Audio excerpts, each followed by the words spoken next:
Hello mga bata, kumusta na kayo? O eto na naman ang inyong teacher Sally ha. Huwag kayong magsasawa kasi marami akong mga aralin na ibabahagi sa inyo. Okay? So, ngayong umaga, pag-uusapan natin ang isang napakagandang aralin. At ito ay ang tungkol sa pagpapanatili ng malusog na katawan. Okay? So, meron tayong kasanayan dito. Ito ay practice habits to maintain a healthy body. Actually, mga anak, ito ay kinuha ko sa curriculum guide ng grade 4. Nasa second quarter yan. First week ng second quarter. Okay? So, tayo nang magpatuloy mga anak. Meron akong larawan dito. Ayan, nakikita nyo ang larawang yan. So, ano ang masasabi nyo sa larawang yan? Okay, tama kayo. Ang mga batang iyan ay takam na takam sa kanilang mga pagkain. So, meron silang gulay at karne sa kanilang harapan. Nakikita nyo sila ay merong malusog na katawan. Okay.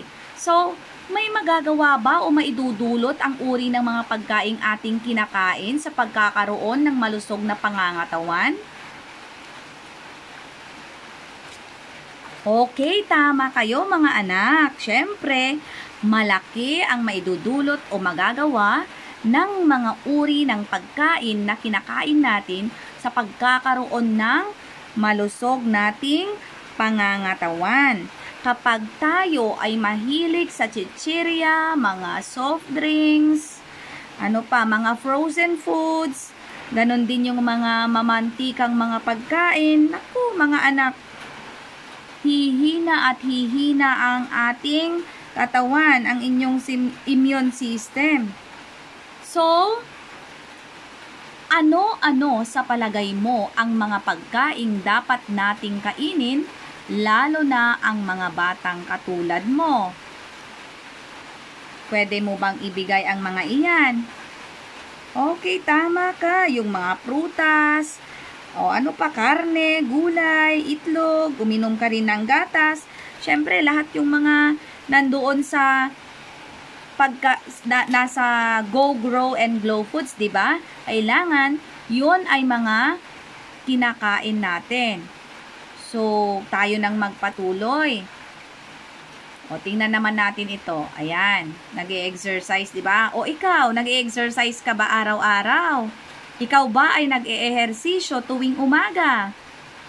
Inaalam ko ang picture na ito kay Ma'am Blanca. O, yan pa, ang isang picture. Okay, so, pwede mo bang sabihin ang iyong kaalaman tungkol sa idudulot ng pag-e-ehersisyo?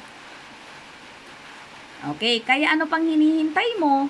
Hikayatin mo na sina tatay, nanay, mga ate at kuya sa pag-e-ehersisyo dahil malaki ang idudulot nito sa iyong kalusugan, sa kalusugan ng iyong pamilya. Bukod sa lalakas yung mga muscles mo, hindi rin tataba ng gaano yung katawan mo kasi syempre maipapawis mo yung mga kinain mong mga taba-taba kung meron ka mang kinaing mga hindi maganda sa katawan, di ba?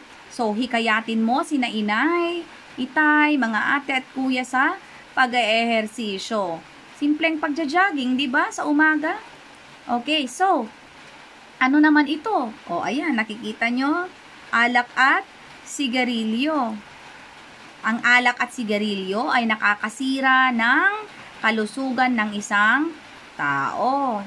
Tama ka. Okay. So, maraming mga sakit na pwedeng makuha mula sa pag-inom ng alak at paninigarilyo, gaya ng cancer sa baga at ulcer. So, mayroon ba kayo ng mga nakikita sa paligid ninyo ng mga umiinom at naninigarilyo? Ano kaya ang pwede ninyong magawa para sa kanila? Okay? So, halip na uminom at manigarilyo, ano-ano yung mga magagandang bagay kaya na dapat na lang gawin ng mga nakatatanda sa atin. Okay? So, pwede rin siguro silang sumali na lang sa basketball team o kung ano pang mga laro na meron sa kanilang komunidad. Maaari din silang sumali sa mga iba't ibang proyekto ng komunidad na kanilang kinabibilangan. Para sa ganon, mailayo sila sa anumang mga bisyo kagaya ng, pag-inom ng alak at paninigarilyo. Okay, ayan, meron akong source dito na si Nay. And meron akong karagdagang material na nilagay dito. Panoorin nyo ito sa YouTube dahil itong YouTube na ito ay tumatalakay din siya sa kung paano natin mapapanatili ang ating kalusugan. Okay? So mga bata, mag-aral kayong mabuti kahit na ganito ang sitwasyon. Kailangang magbasa-basa pa rin sa inyong mga bahay-bahay, okay?